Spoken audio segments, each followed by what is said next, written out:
Shortly after Carrie Fisher's death, her brother discovered a mysterious note hidden in a desk drawer. Its shocking contents left him deeply shaken, but more on that later.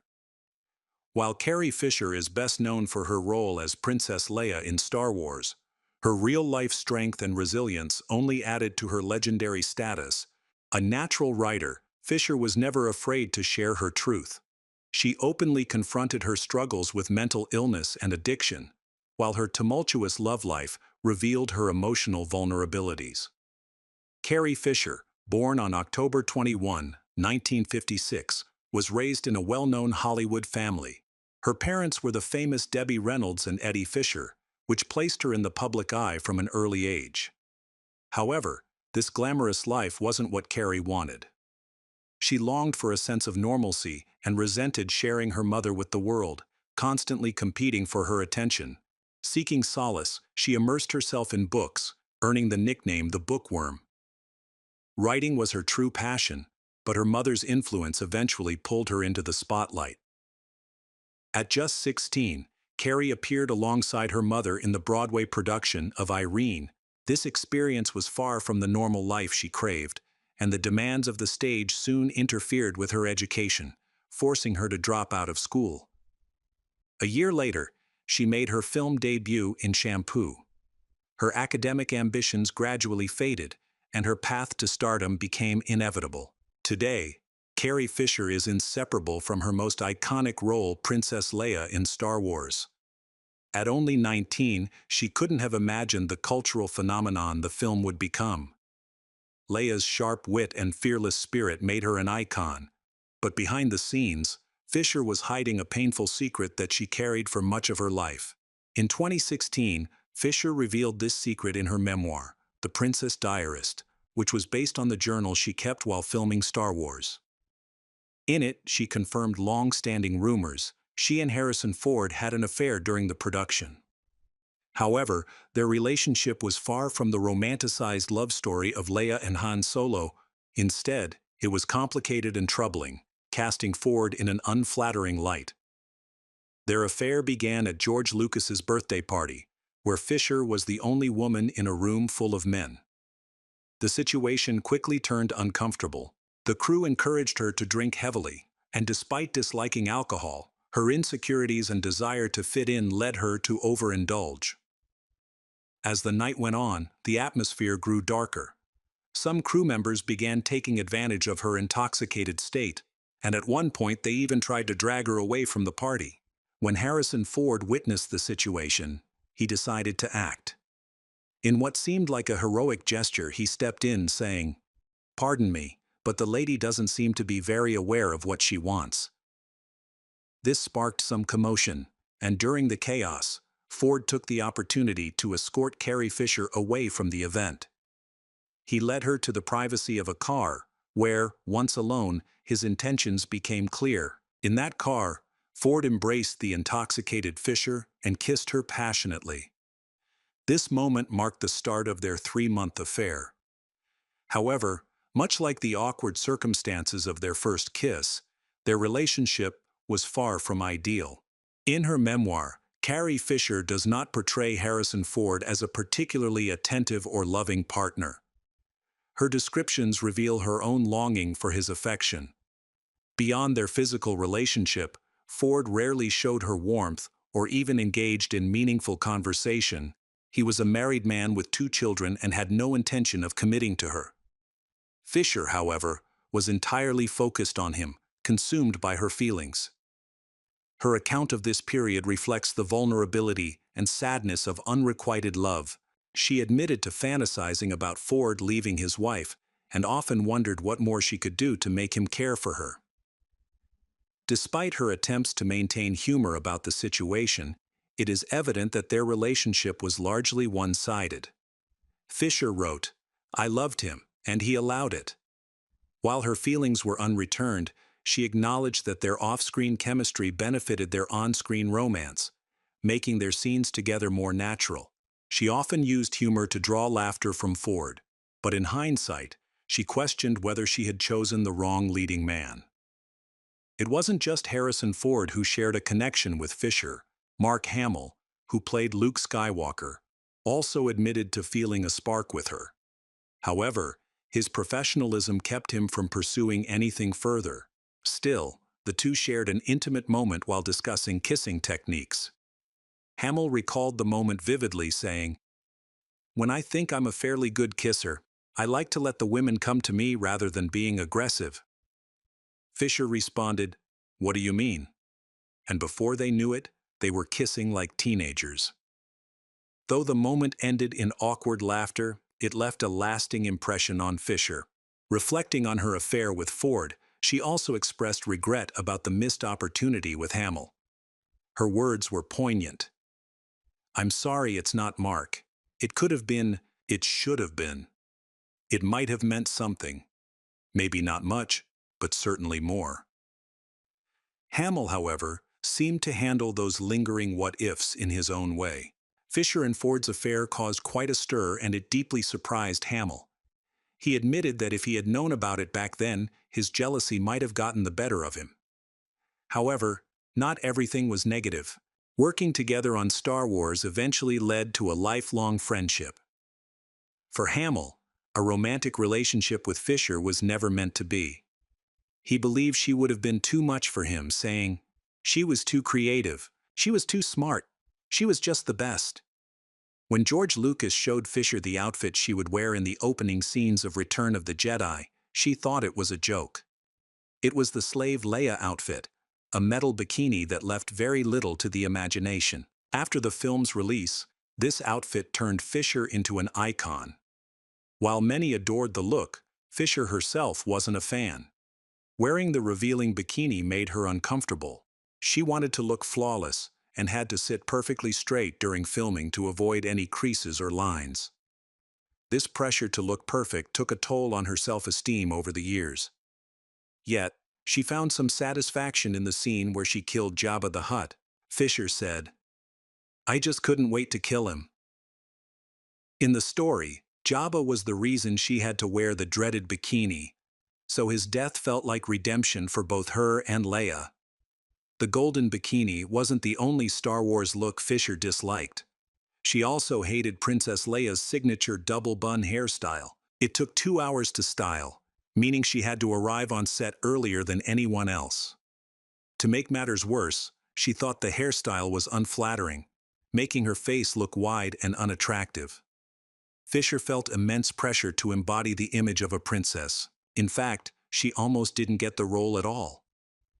In 1976, George Lucas was searching for a beautiful actress to play Princess Leia. When Carrie Fisher was suggested, he nearly passed on her. The actress he truly wanted was Jodie Foster, but scheduling conflicts forced Foster to turn down the role. Looking back, it's hard to imagine anyone else bringing the same energy and charm to the stubborn princess as Fisher did. That same year, Fisher had a brief fling with Ford. Shortly after, she met another man, Paul Simon. At the time, she didn't know that the famous musician would go on to play a significant role in her love life for the next 12 years.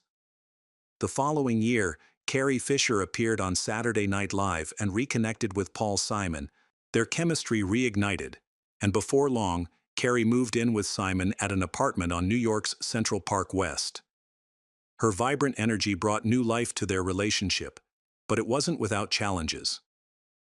Carrie struggled with mental health issues and substance abuse, which began to strain their romance. Her unpredictable behavior and intense mood swings created constant turmoil, leading to frequent breakups and reconciliations. During one of their separations, Carrie developed a strong connection with her co-star Dan Aykroyd during their work on The Blues Brothers. Concerned about her health and noticeable weight loss, Dan often encouraged her to eat. However, during one meal, disaster struck. Carrie began choking on a Brussels sprout. At first, Dan thought she was laughing, but he quickly realized she was in serious distress. Acting swiftly, he performed a life-saving maneuver and managed to dislodge the food. Still shaken 10 minutes later, Dan surprised Carrie by proposing to her on the spot. Moved by his heroism, Carrie accepted. They came close to getting married, even purchasing rings and completing blood tests. But ultimately, Carrie couldn't go through with it, her feelings for Paul Simon lingered, and she returned to him. Although they reunited and attempted to make their relationship work, the 1980s remained turbulent for Carrie and Paul. Their on-again, off-again dynamic persisted, but the thought of parting ways was too painful. Instead, they took the opposite route and got engaged. The wedding was held at Simon's New York City apartment, with notable guests like Kevin Kline and Billy Joel in attendance. However, their marriage quickly became rocky. Even on their honeymoon, tensions flared. Carrie later recalled a heated exchange with Simon saying, "Not only do I not like you, I don't like you. You personally." Despite their frequent arguments, Carrie's humor and charm often brought them back together. She could make Simon laugh like no one else, and this kept their connection alive. Unfortunately, their love wasn't enough to sustain the marriage, and after just 11 months, they decided to divorce. This wasn't truly the end of their story. Like two unpredictable magnets, Fisher and Simon kept being drawn back to each other. Even after their divorce, they maintained a connection. Fisher even helped raise Simon's son, Harper, from another marriage. When they argued, she often tried to see the humor in their conflicts and reminded herself of the good times they shared. But ultimately, it wasn't enough. During a trip to Brazil, Fisher visited a spiritual healer, an experience that changed everything. While Simon was in Brazil writing music, Fisher participated in a spiritual cleansing ceremony where she drank hallucinogenic tea. The visions she experienced gave her a sense of clarity, and this moment led her to end her relationship with Simon for good. She later described feeling trapped under Simon's endlessly analytical and controlling nature.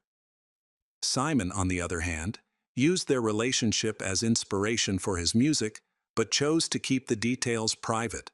He respected Fisher's decision to share her side of the story openly. In his famous song Graceland, he referenced her with the lyrics, "She's come back to tell me she's gone. As if I didn't know that. As if I didn't know my own bed. As if I'd never noticed the way she brushed her hair from her forehead." While their breakup weighed heavily on Fisher, she was beginning to face serious personal challenges of her own. Fisher's substance use began during the filming of The Empire Strikes Back and worsened over time. Despite her struggles, she found a way to turn her pain into something meaningful. Her journey to recovery became the foundation for her novel Postcards from the Edge, which opened up conversations about mental illness and addiction. Her candidness and resilience gave hope to others facing similar battles. Even with her personal challenges, Fisher maintained a successful career, particularly as a writer. In addition to acting and her own creative projects, she became a sought-after script doctor in Hollywood, refining and improving screenplays. George Lucas even hired her to polish the dialogue in his Star Wars prequel scripts. Little did she know, her connection to Star Wars was far from over. After her long and complicated relationship with Simon ended, Carrie Fisher began dating prominent talent agent Brian Lord in the early 1990s. Although she often called him her second husband, the two never married. They did, however, have a daughter named Billy. Everything seemed to be going well until Lord revealed a shocking truth. He left Fisher for another man. The betrayal left her feeling humiliated and heartbroken. Fisher couldn't help but compare her situation to her parents' turbulent breakup, as her father, Eddie Fisher, had left her mother, Debbie Reynolds, for Elizabeth Taylor. Suddenly, she found herself in her mother's position, raising her baby girl alone. Despite this heartbreak, Fisher's love life wasn't completely over. In 2003, she met James Blunt, a young ex-soldier, through mutual friends. The two quickly became close friends after meeting at a restaurant. When Blunt mentioned he had just signed a record deal and was moving to LA, but hadn't found a place to stay, Fisher invited him to live with her while he worked on his debut album. Blunt fondly recalled recording his hit song You're Beautiful in her bathroom and spending time with Debbie Reynolds, who always insisted on being fully made up before seeing him. However, one memory of Fisher stuck with Blunt. Ever the prankster, she placed a cardboard cutout of Princess Leia outside his bathroom. On the cutout's forehead, She had written her birth date and, chillingly, the date of her death. Though Blunt couldn't remember the exact date she had written, he later realized it was eerily close to her actual passing. In 2014, excitement surged among Star Wars fans with the announcement of a new trilogy featuring the original cast. Fisher returned to her iconic role as Princess Leia in The Force Awakens. While she was happy to reprise the role, she felt immense pressure to lose weight for the film. Reflecting on Hollywood's obsession with appearance, she remarked, "I'm in a business where the only thing that matters is weight and appearance. That is so messed up. You might as well say, get younger, because that's how easy it is." By then, Fisher was unafraid to speak out against the unrealistic expectations of the industry. Tragically, on December 23, 2016, Fisher suffered a medical emergency while on a flight to LA. A fellow passenger noticed she wasn't breathing and performed CPR until paramedics arrived. She was rushed to the hospital and placed on a ventilator in the ICU, but her condition did not improve. 4 days later, on December 27, 2016, Fisher passed away at the age of 60. Her brother, Todd Fisher, was devastated by her death. While going through their mother's desk drawers, he came across a torn piece of paper covered in Carrie's handwriting. The note read, "I am dead. How are you? I'll see you soon. I would call and tell you what this is like, but there is no reception up here." Then it says, "Cut. New scene. New setup. New heavenly location. I have finally got the part that I have been rehearsing for all my life. God gave me the part. This is the end of the road I have been touring on all my life." For Todd, the discovery felt like more than a coincidence. It was a bittersweet reminder of Carrie's unparalleled wit and her ability to bring comfort even in the darkest moments.